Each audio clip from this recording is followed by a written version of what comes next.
नमस्कार, आपका स्वागत है इंडिया पब्लिक खबर में और मैं हूं अर्जिता। वक्त हो चुका है अब स्पेशल बुलेटिन का, जिसमें हम आपको रूबरू कराते हैं देश और दुनिया की तमाम बड़ी खबरों से विस्तार से। तो चलिए बिना किसी देरी के शुरू करते हैं खबरों का ये सिलसिला। विदेश मंत्री एस जयशंकर ने ब्रिटेन के विदेश मंत्री जेम्स क्लेवरली से मुलाकात के दौरान ब्रिटेन में भारतीय समुदाय की सुरक्षा और कल्याण को लेकर अपनी चिंता साझा की।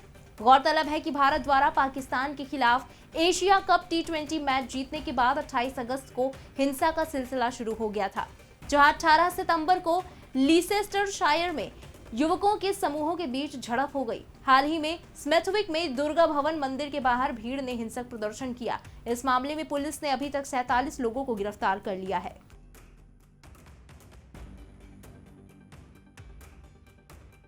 वहीं टेरर फंडिंग मामले को लेकर देश भर में एनआईए और ईडी की छापेमारी चल रही है। इसी बीच दिल्ली से पीएफआई के अध्यक्ष परवेज और उनके भाई को गिरफ्तार किया गया है। इसके अलावा पीएफआई के राष्ट्रीय सचिव वीपी नजरुद्दीन को भी हिरासत में ले लिया गया है।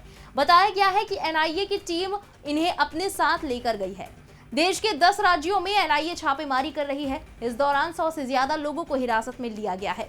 एनआईए ने पीएफआई के अलग अलग ठिकानों पर छापेमारी कर कुल 106 लोगों को गिरफ्तार किया है, जिनमें से दिल्ली से 3, कर्नाटक में 20, केरल में 22, महाराष्ट्र में 20, पुडुचेरी में 3, राजस्थान में 2, तमिलनाडु में 10, आंध्र प्रदेश में 5, असम में 9 और यूपी से 8 लोगों को गिरफ्तार किया गया है। आरएसएस प्रमुख मोहन भागवत ने आज दिल्ली में ऑल इंडिया इमाम ऑर्गेनाइजेशन के चीफ इमाम डॉक्टर इमाम उमर अहमद इलियासी से मुलाकात की। इससे पहले भागवत से पूर्व मुख्य चुनाव आयुक्त एस.वाई. कुरैशी और दिल्ली के पूर्व उपराज्यपाल नजीब जंग सहित कई मुस्लिम बुद्धिजीवियों के एक समूह ने मुलाकात की थी। चीफ इमाम इलियासी से मिलने के लिए संघ प्रमुख भागवत दिल्ली के कस्तूरबा गांधी मार्ग मस्जिद स्थित उनके कार्यालय पहुंचे। आरएसएस ने हाल ही में मुस्लिम गुरुओं से संपर्क बढ़ाया है और भागवत ने समुदाय के नेताओं के साथ कई बैठकें की हैं। उधर राष्ट्रीय जांच एजेंसी और प्रवर्तन निदेशालय ने 11 राज्यों में आतंकवादी गतिविधियों में शामिल संदिग्धों के यहां आधी रात को छापेमारी शुरू की और पॉपुलर फ्रंट ऑफ इंडिया यानी पीएफआई के कम से कम 106 कार्यकर्ताओं को गिरफ्तार किया गया। वहीं इस छापेमारी पर केंद्रीय मंत्री रामदास अठावले ने कहा कि मुझे लगता है कि पीएफआई आतंकियों से संबंधित है। संगठन चलाने और मुस्लिम समुदाय को एक करने में हमारा विरोध नहीं है, लेकिन देश का नाम लेकर यहां आतंक फैलाने की कोशिश होती है तो उस पर एक्शन लेने की जरूरत होती है। एनआईए और ईडी के छापों का मैं स्वागत करता हूं। मुझे लगता है कि जो पॉपुलर फ्रंट ऑफ इंडिया ये संगठन है, ये संगठन आतंकवादियों से संबंधित है। संगठन चलाने में हमारा विरोध नहीं है, मुस्लिम समाज को इकट्ठा करने में हमारा विरोध नहीं है, लेकिन देश का नाम लेकर मतलब यहाँ आतंकवाद को फैलाने की कोशिश अगर होती है तो जरूर उस पर एक्शन लेने की आवश्यकता होती है। जिस तरह एनआईए और ईडी के छापे पड़ रहे हैं, इसका मैं स्वागत करता हूँ और पॉपुलर फ्रंट ऑफ इंडिया ने अपनी भूमिका बदलनी चाहिए। अगर इंडिया में रहना है तो इंडिया के साथ रहना चाहिए। पाकिस्तान और आतंकवादियों के सपोर्ट से मतलब ये आतंकवाद फैलाने की भूमिका लेना अच्छी बात नहीं है। इसीलिए मैं जो एनआईए और ईडी जो इसकी जांच कर रही है, इसका हम स्वागत करते हैं। अमेरिकी केंद्रीय बैंक फेडरल रिजर्व ने आज जैसे ही अपनी ब्याज दरों में 0.75% की बढ़ोतरी की, उसके बाद भारतीय मुद्रा पर भी दबाव बढ़ गया। फॉरेक्स बाजार में आज कारोबार शुरू होते ही डॉलर के मुकाबले भारतीय मुद्रा रिकॉर्ड निचले स्तर पर चली गई। फॉरेक्स बाजार में कारोबार शुरू होने के कुछ ही मिनट में रुपया डॉलर के मुकाबले 80 रुपए 47 पैसे के नए निचले स्तर पर चला गया। सुबह 9:15 बजे रुपया 80 रुपए 36 पैसे पर ट्रेड कर रहा था, जबकि एक दिन पहले ये 79 रुपए 98 पैसे के स्तर पर बंद हुआ था।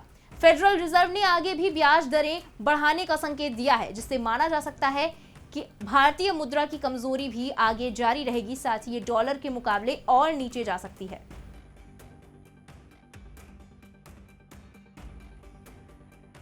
बिहार में महागठबंधन की सरकार बनने के बाद जहां मुख्यमंत्री नीतीश कुमार 2024 लोकसभा की रणनीति बनाने में लगे हैं, वहीं राजद नेता शिवानंद तिवारी ने नीतीश कुमार को तेजस्वी को सत्ता सौंप देने की बात कह दी है।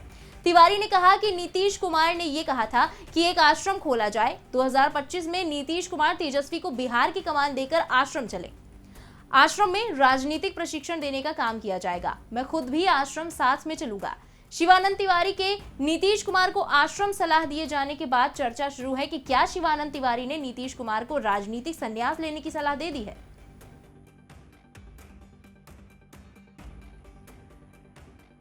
बहुत ही ग्रेसफुल किस्म का बयान आया। आज के जमाने में जब नेताओं का पैर जो है कब्र में लटका होता है, उस समय नीतीश कुमार इस तरह की बात कह रहे हैं कि मेरी अब कोई इच्छा नहीं है, नौजवानों को आगे बढ़ाना हमारा काम है। इस तरह का बयान कौन देता है? हाल के बरसों में तो हमने किसी भी नेता का इस तरह का बयान नहीं देखा। तो ये इस बयान में नीतीश कुमार का बड़प्पन जो है झलकता है, वो ग्रेसफुल किस्म का बयान है और इसी को हमने वहाँ कोट किया। हमने बजाबते मीटिंग में कहा कि भाई आज के अखबारों में ये खबर छपी है, बहुत अच्छी खबर है, नीतीश कुमार ने ऐसा ऐसा कहा है। तो 2025 में 2024 का चुनाव जो है लोकसभा का हो, 2025 में जो है बिहार का विधानसभा का चुनाव होगा, तेजस्वी को मुख्यमंत्री बनाएं। और उसके बाद हमने हंसी मजाक के लहजे में ये कहा कि एक ज़माने में हम लोग बतियाते थे कि आश्रम खोला जाएगा, लाइब्रेरी होगी, वहाँ ट्रेनिंग सेंटर होगा पॉलिटिकल लोगों का, तो आश्रम खोलिए, हम भी वहाँ आपके साथ रहेंगे। बात इतनी हुई। अब बात कर लेते हैं कोरोना की। देश में कोरोना के मामलों में बढ़ोतरी हुई है। स्वास्थ्य मंत्रालय ने बताया कि बीते 24 घंटे में कोरोना संक्रमण के कुल 5,443 नए मामले सामने आए हैं। बता दें कि कल यानी 21 सितंबर को कोरोना के 4,510 मामले रिकॉर्ड दर्ज किए गए थे। कल के मुकाबले आज कोरोना के 933 केसेस बढ़े हैं। बीते 24 घंटों में सक्रिय मरीजों की संख्या में इजाफा भी हुआ है। रिपोर्ट के अनुसार एक दिन में कोरोना से 5,291 लोग रिकवर हुए हैं। इसके साथ ही एक्टिव मरीजों की संख्या बढ़कर 46,342 हो गई है। उधर उत्तर प्रदेश के इटावा जनपद में भारी बरसात के चलते दीवार गिरने से 4 लोगों की मौत हो गई, जबकि 2 गंभीर रूप से घायल हो गए हैं। जानकारी के मुताबिक थाना सिविल लाइन क्षेत्र के अंतर्गत गांव चंद्रपुरा में कच्चे घर की दीवार गिरने से एक ही परिवार के 4 सगे भाई बहनों ने दम तोड़ दिया। ग्रामीणों ने बताया कि सभी बच्चे अनाथ थे। 2 साल पहले ही उनके माता पिता की मौत हो गई थी। 5 भाई बहन अपनी 75 साल की दादी शारदा देवी के साथ रह रहे थे। हादसे में घायल हुए एक भाई और दादी का इलाज अस्पताल में चल रहा है। उत्तराखंड में मानसून का मिजाज बिगड़ा हुआ है। देहरादून समेत कई जिलों में कल से बारिश हो रही है। मौसम विज्ञान केंद्र ने भारी बारिश को लेकर येलो अलर्ट भी जारी कर दिया है। तेज बारिश के कारण देहरादून में सड़कों पर जलभराव हो गया। इससे आवाजाही में दिक्कतें हुई। मौसम विभाग का कहना है कि आने वाले दिनों में देहरादून में भारी बारिश हो सकती है। रुक करते हैं अगली खबर की तरफ। पहाड़ों पर अभी भी बारिश के बाद भूस्खलन का दौर जारी है। इसके साथ ही बारिश के कारण उत्तराखंड की 4 धाम यात्रा पर भी असर पड़ रहा है। बारिश के बाद भूस्खलन होने से जगह जगह बद्रीनाथ और केदारनाथ हाईवे पर यातायात बाधित हो रहा है, जिस कारण यात्रियों को घंटों तक जाम में फंसे रहना पड़ रहा है। केदारनाथ हाईवे पर जगह जगह पहाड़ियां दरक रही हैं। ताजा घटना फाटा के पास की है। यहां अचानक ही पहाड़ी सड़क पर आ गिरी। बुधवार शाम केदारनाथ हाईवे पर फाटा के पास पहाड़ी से जोरदार भूस्खलन हुआ। एक साथ कई टन मलबा और बोल्डर पहाड़ी से हाईवे पर गिर गया। पहाड़ी टूटने की भनक लगते ही वाहनों की आवाजाही पहले ही रोक दी गई थी, लेकिन बावजूद इसके एक यात्री बस को थोड़ा नुकसान हुआ है।